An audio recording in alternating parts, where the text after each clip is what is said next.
পৃথিবীর প্রত্যেকটা শহরেরই জানো তো নিজস্ব আত্মা রয়েছে। এই জায়গাগুলো ভালো করে জানতে হলে সেই আত্মার সাথে কানেকশন তৈরি করা খুব দরকার, এবং তার জন্যই সেই সমস্ত জায়গার অলিতে গলিতে সকাল সন্ধে ভোরে নিজের মতন করে যদি এক্সপ্লোর করো না, তাহলে একটা অদ্ভুত ধরনের চরিত্র আনফোল্ড হবে, যেই চরিত্র সম্পর্কে কিন্তু আমরা যারা সাধারণত ট্যুরিস্ট হিসাবে বিভিন্ন জায়গা ভ্রমণ করে যে পপুলার জায়গাগুলোতে গিয়ে দেখি, সেই দেখার দৃষ্টিভঙ্গিটাই বদলে যাবে। যেমন ঋষিকেশের এই গঙ্গা নিজে কথা বলে, ঋষিকেশের এই পাহাড় নিজে কথা বলে, ঋষিকেশের এই ভোরবেলা এত পবিত্র, এত সুন্দর, যদি না নিজে এক্সপিরিয়েন্স করো তাহলে ঋষিকেশকে জানাই হবে না।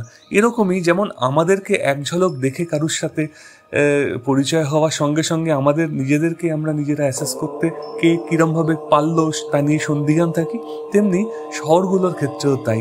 প্রত্যেকটা জায়গার নিজস্ব মায়া আছে, সেই জন্যই তো মানুষ ছেড়ে যেতে পারে না জায়গাগুলোকে, নিজের বাসস্থানকে, নিজের জন্মভূমিকে। যদি সমস্ত পৃথিবীটাকে নিজের বাসস্থান আর জন্মভূমি বলে মানুষ ভাবতো, তাহলে এত মারামারি কাটাকাটি এরকম কিছু হতো না, অনেক অনেক সুন্দর পৃথিবীটা হতে পারত।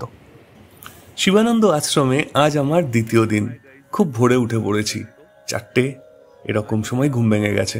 তারপর বেরিয়ে পড়লাম 5টা নাগাদ গঙ্গার ঘাটকে এক্সপ্লোর করতে। কালকে যে সন্ধ্যা আরতির ভিডিও পোস্ট করেছিলাম কালকে রাত্রে বিকেলবেলা, তার রেশ এখনো আমার কাটেনি। দেখতে ইচ্ছা করছে খুব গঙ্গার ঘাটকে এখন এই ভোরের আলোয় স্নিগ্ধ স্নাত হয়ে কেমন সুন্দর লাগে। আমি জানি একটা অপার্থিব অনুভূতি হবে। দেখো, আমি হিন্দিতে শ্যুট করেছি, কিন্তু ওই দেখো সামনে কে, একটা বাদরের সাথে দেখা হলো। এখানে প্রচুর আছেন এনারা, এনাদেরই রাজত্ব। আসলে মানুষ তো এদের রাজত্বকেই অধিগ্রহণ করে তার মধ্যে নিজেদের রাজত্ব বানিয়েছে, তাই এরা মানুষের সাথে সহাবস্থানে রয়ে গেছে এখনো, নিজেদের অধিকারটুকু সোচ্চার জানান দিয়ে। খুব মিষ্টি একটা বাদর আমাকে গ্রিট করলো।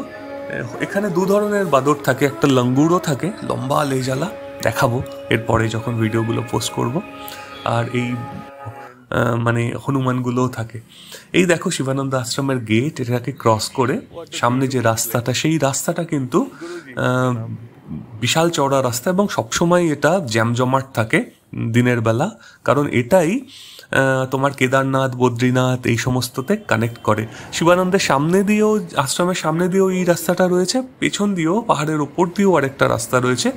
দুটোই গিয়ে সামনে তপোবনে মিলিত হয়ে গিয়ে তারপরে কেদারনাথ হাইওয়ে বা মানে পরবর্তীকালের উত্তরাখণ্ডের যে আরও উত্তরে যাওয়ার যে জায়গাগুলো আছে, দেবভূমিগুলো আছে, সেগুলোকে কানেক্ট করে, গঙ্গোত্রী যমুনোত্রী সব কানেক্ট করে। শিবানন্দ আশ্রমে দেখো এই যে পাশে, এটা ওটা হসপিটাল গেট, আর এর গায়ে একটা সংস্কৃতি বলে একটা ক্যাফে রয়েছে। সেই ক্যাফের গা দিয়ে দিয়ে আমি এগোচ্ছি।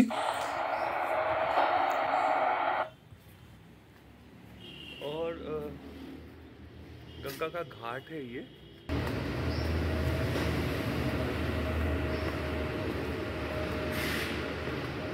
और भी सुबह उठा था मैंने, लेकिन थोड़ा देर हो गया। कल से नहीं होगा, कल से और भी अर्ली 4 बजे उठा था एक्चुअली।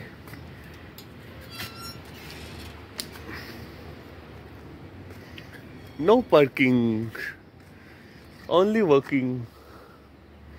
चलो Ganga.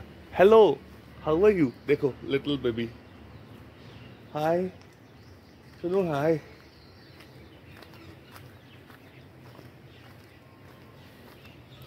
This place is having its own vibe. कितना गंदा करते हैं लोग आके यहाँ पे, थूक वूक के खराब कर देते, পুরো গন্ধ করে নোংরা করে দেয়। সারা রাস্তার মধ্যে শুধু থুকেছে। এই ভারতীয় হিন্দুদের এই এক অদ্ভুত স্বভাব, যেই জায়গাতে আসবে তীর্থ করতে সেই জায়গাটাকে নোংরা করে থুতু ফুতু ফেলে, কফ থুতু হাগা মোটা দিয়ে একদম শেষ করে দিয়ে তারপরে যাবে। আমি কিন্তু কোনো হিন্দু মুসলিম করছি না, কিন্তু তবু বলছি যে আমি কোনো মুসলিম ভাই বোনাদের কিন্তু ওই মসজিদের আশেপাশে এরকম নোংরা করতে দেখিনি, যে লেভেলে হিন্দুদের যে পবিত্র জায়গাগুলো আছে সেগুলোকে নোংরা করে। এটা কি পবিত্র জায়গা হোক অপবিত্র জায়গা হোক, আরে এগুলো তো পাড়িয়ে নিজেরাই নিজেদের ঘরে নিয়ে যাবে বা মন্দিরে নিয়ে যাবে বা অন্য কারুর বাড়িতে গেলে তাদের বাড়িতে নিয়ে যাবে। এই ধরে না মানে এদেরকে কিভাবে যে বোঝালে এরা বুঝবে, বিয়ন্ড মাই ইমাজিনেশন।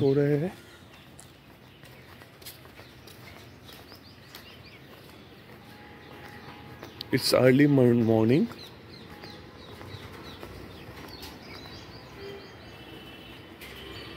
परमार्थ निकेतन। দেখো পরমার্থ নিকেতন লেখা আছে, পরমার্থ নিকেতনের ঘাট এটা নয়, তবে পরমার্থ নিকেতন তো অনেক বড় একটা আশ্রম, তো তার জমি ওই দিকেও আছে, ওদিক তো মূল আর কি, মানে গঙ্গার ওপারটা তো মূল, আর এপারেও ওরা অনেকটা জায়গা জমিও রেখেছে নিজেদের জন্য। পরবর্তীকালে যদি এক্সপানশন হয়, এদিকে শিবানন্দ নগর, এখানেও এদের প্রেজেন্স রয়েছে। তবে যাই হোক না কেন, এখানে গীতা ভবন, পরমার্থ নিকেতন, যেই আশ্রম বা মানে স্বর্গাশ্রম যাই হোক না কেন, সবার কিন্তু শিবানন্দের আশ্রমের প্রতি, শিবানন্দের আশ্রমিকদের প্রতি, সন্ন্যাসীদের প্রতি প্রগাঢ় শ্রদ্ধা রয়েছে এবং তারা মেনেও চলে অনেক কিছু। এই যে ঘাটটা দেখছো, এটা কিন্তু মুনিকিরেতি ঘাট। এই মুনিকিরেতি ঘাটের এক সুন্দর একটা পৌরাণিক মিথ রয়েছে, সেটা শেয়ার করব পরে। কিন্তু এই ঘাটে কিন্তু প্রচুর লোকে, এই ঘাটেই গঙ্গারতিটা কালকে আমি শ্যুট করেছিলাম। এই ঘাট কিন্তু ভীষণ পায়াস ঘাট। মুনিকিরেতি বুঝতেই পারছো, মুনি ঋষিদের তপস্যা করার যে বালুচর, সেটাই। এই ঘাটটা কিন্তু অসাধারণ সুন্দর ঘাট। বন্ধুরা, আমার কোর্স যখন শুরু হবে, তখন সেই কোর্সটা শুরু হবে হলো 3:30-4টের সময় ওটা, এবং 5টা থেকে মেডিটেশন ক্লাসেস এটসেট্রা এগুলো থাকবে। কিন্তু তখন আমি কত দূর এই ভোরবেলা এই ঘাটে আসতে পারবো জানি না, যেহেতু আমি কিছুদিন আগে এসেছি, 5 দিন আগে, তাই আমি যতটা পারি গঙ্গার ঘাটে আসবার চেষ্টা করব। এবং কি শীতল হাওয়া, কি ঠান্ডা, মানে এর যত ভেতরের জ্বালা যন্ত্রণা, শোক, তাপ, পাপ, দুঃখ, যেখানে যত রকমের অনুভূতি আছে, সমস্ত যেন শুষে নেয় গঙ্গা নিজের কাছে টেনে, এরকম একটা অনুভূতি হবে এই জায়গা থেকে। না আর কখনো, আমাদের কলকাতাতেও গঙ্গা আছে, কিন্তু ঋষিকেশের গঙ্গা যেন অতুলনীয়, এর কোনো তুলনা হয় না। যত আমি দেখবো, যত আমি তোমাদের সাথে শেয়ার করব, তত তোমরাও অবাক হয়ে যাবে। এই নদী মহাভারতের জন্ম দিয়েছে, এই নদী বেদব্যাস, বশিষ্ঠ মুনি, বিশ্বামিত্রের জন্ম দিয়েছে, এই নদী অদ্ভুতভাবে ভারত সভ্যতার যে আসল আধ্যাত্মবাদ, সেটাকে নিজের বুকে ধারণ করে মানব সভ্যতাকে পুষ্ট করে চলেছে আজও। এই নদীর কাছে আমাদের ঋণ অপরিসীম।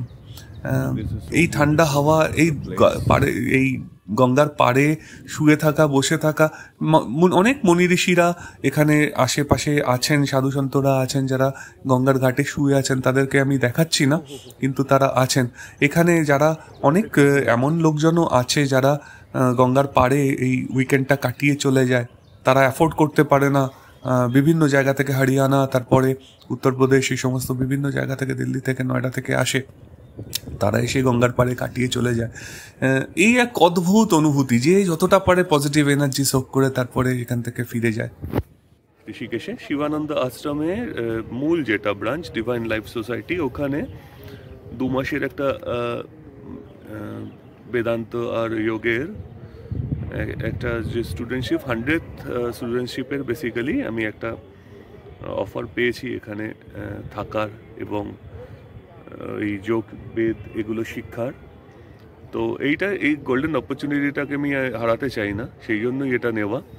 আর এটা হঠাৎ করে, জানো তো, একদম পুরো শেষ দিন, যেদিন অ্যাপ্লিকেশনের লাস্ট ডেট ওদের এই মিড সেশনের, মানে সামার সেশনের, সেদিন I came across this post কে ওরা স্টুডেন্টদেরকে অফার করছে, ইনভাইট করছে যে যদি কেউ শিখতে চায়।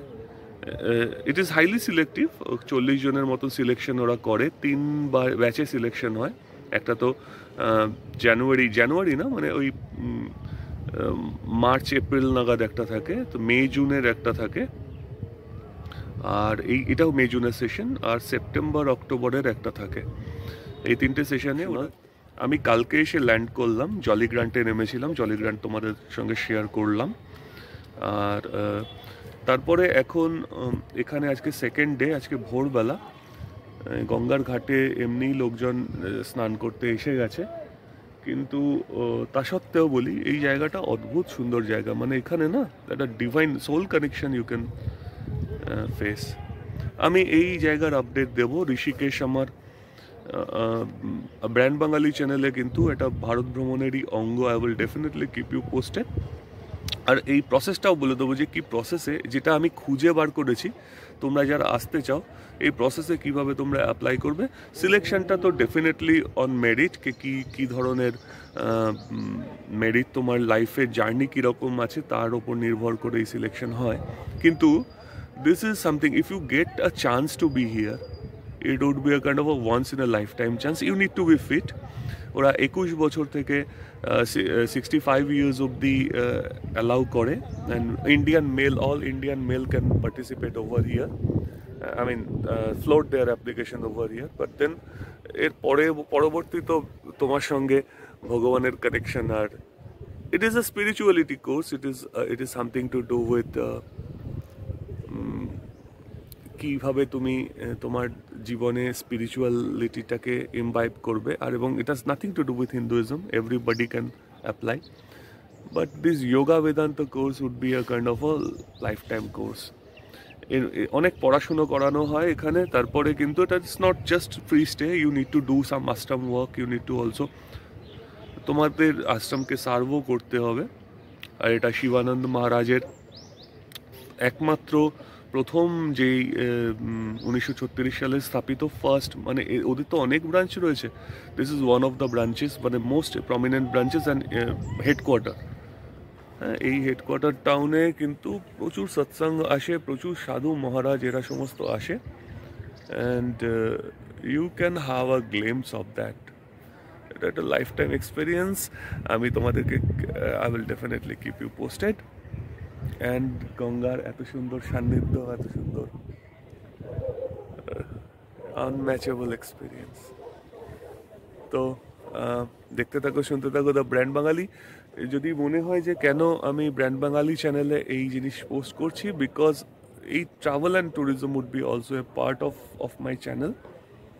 আমার সঙ্গে, আমি তো পৃথিবী ঘোরা মানুষ, তো আমি আমার সঙ্গে তোমাদেরকে ফার্স্টে কোর্স অফ গঙ্গা, এত ঋষিকেশের কাছে আছি যখন, আমার পরবর্তী জায়গাগুলো কেদারনাথ, বদ্রীনাথ, এগুলো কভার করার ইচ্ছা। আমি আমার মতন করে তোমাদেরকে ভ্রমণ করাবো, যেভাবে আমি দেখি আমি সেভাবে তোমাদেরকে নিয়ে যাব আমার সাথে। দেখতে থাকো, শুনতে থাকো দ্য ব্র্যান্ড বাঙালি।